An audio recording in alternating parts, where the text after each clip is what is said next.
ఈ మధ్యకాలంలో చంద్రబాబు నాయుడు గారు మాట్లాడుతూ ఉన్న మాటలు ఈ రీసర్వే సబ్జెక్టు మీద మనమంతా కూడా చూస్తే ఒకసారి ఈ భూమండలం మీద నిజంగా ఇంతటి దారుణమైన క్రెడిట్ చోరీ చేయగలిగిన వ్యక్తి ఇంకొకడెవడైనా ఉండగలడా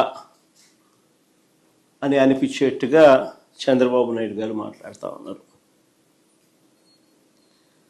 ఊసరి వెళ్ళి కూడా చంద్రబాబు నాయుడును చూసి బహుశా సిగ్గుపడుతుందేమో. అంతటి దారుణమైన మోసాలు, అంతటి దారుణమైన అబద్ధాలు. నేను సూటిగా చంద్రబాబు నాయుడు గారిని అడుగుతా ఉన్నా, మీ ద్వారా ప్రజలందరి తరపున అడుగుతా ఉన్నా, అయ్యా 4 సార్లు సీఎం అని చెప్పి చెప్పుకునే ఈ పెద్ద మనిషి చంద్రబాబు నాయుడు,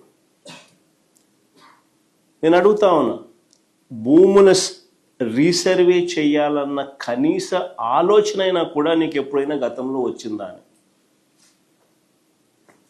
కనీసం ఆలోచన అయినా నీకు గతంలో ఎప్పుడైనా వచ్చిందా అని? ప్రజలు ఇబ్బందుల్లో ఉన్నారు, రైతన్నలు ఇబ్బందుల్లో ఉన్నారు, రకరకాల సమస్యలు ఎదుర్కొంటా ఉన్నారు. భూ సమస్యల మీద, వారి సమస్యల మీద కనీసం నీకు ఎప్పుడైనా రీసర్వే చేయించి వాళ్ళ సమస్యలన్నీ తీర్చాలి అని చెప్పి కనీసం నీకు ఏ రోజైనా ఆలోచన అయినా వచ్చిందా చంద్రబాబు గతంలో అని అడుగుతాను. ఈరోజు క్రెడిట్ చోరీ తీసుకుంటూ తాను మాట్లాడుతూ ఉన్న మాటలకు నిజంగా ఈ పెద్ద మనిషి సిగ్గుపడాలి.